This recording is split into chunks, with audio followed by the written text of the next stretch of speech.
Continuamos con el tercer video del modelo de valoración de activos de capital, siguiendo con los aspectos prácticos.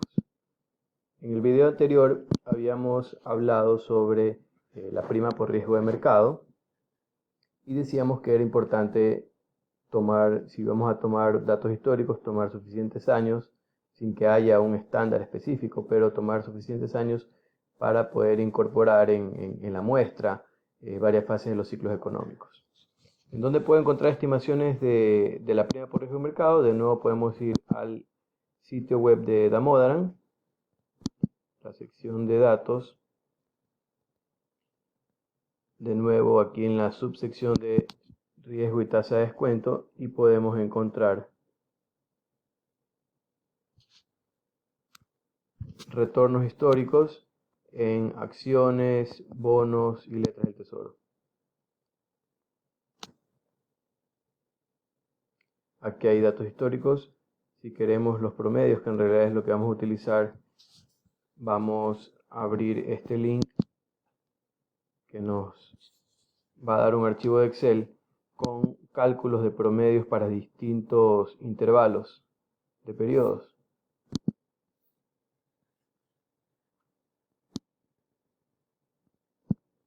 Aquí tenemos promedios aritméticos, promedios geométricos, que es lo que se recomienda considerando que el promedio geométrico realmente es una tasa que se comporta como interés compuesto, ¿no? Y de hecho, como les mencionaba anteriormente, cuando uno utiliza el modelo de valoración de activos de capital, lo hace con la intención de determinar tasas exigidas a los activos para valorar flujos futuros, y eso se hace con interés compuesto. Entonces, el promedio geométrico es el que se comporta de esa forma.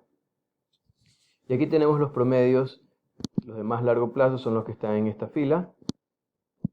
Tenemos el spread del mercado accionario con respecto a las letras del tesoro, que son títulos de corto plazo, y acá el spread del mercado accionario con respecto a bonos a 10 años.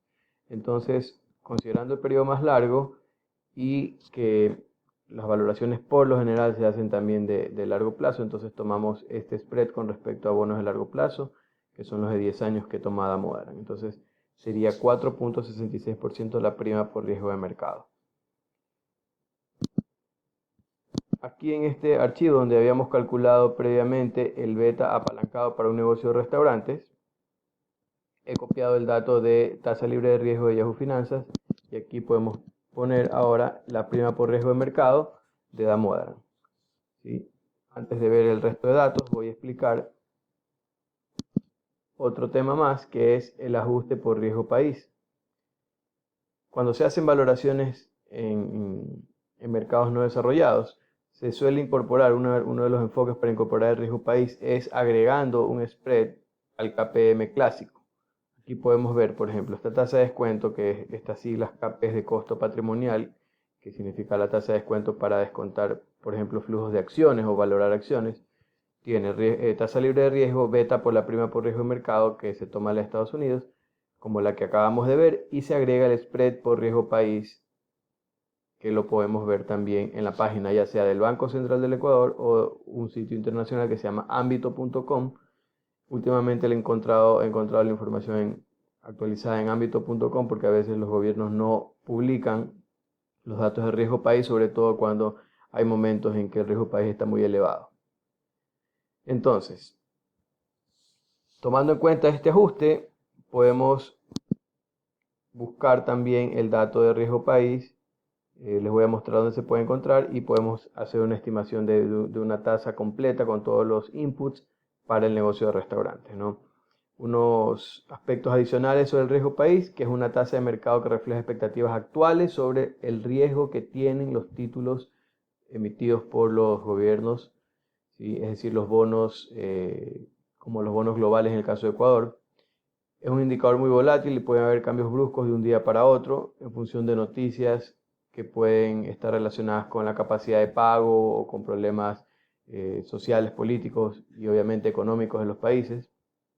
Entonces, considerando esta volatilidad, algunas alternativas son tomar promedios del riesgo país, no un dato puntual del último día, sino promedios de varios años, o también tomar el promedio entre bonos que tengan similar calificación de riesgo, es decir, bonos de varios países que tengan similar calificación de riesgo a la del país en donde voy a hacer la valoración. De esa manera, mitigo un poco el problema de la alta volatilidad que me puede hacer tomar datos muy altos o muy bajos en momentos determinados, ¿no? ¿En dónde puedo encontrar los datos de riesgo país? Como les decía, Banco Central del Ecuador o ámbito.com. Aquí está la página de ámbito.com, específicamente con los datos de riesgo país del Ecuador. El último dato es de 764 puntos. Este indicador en realidad de riesgo país que se suele publicar es calculado por JP Morgan, ¿sí? Y se llama Envy Plus, en este caso el Envy Plus para Ecuador.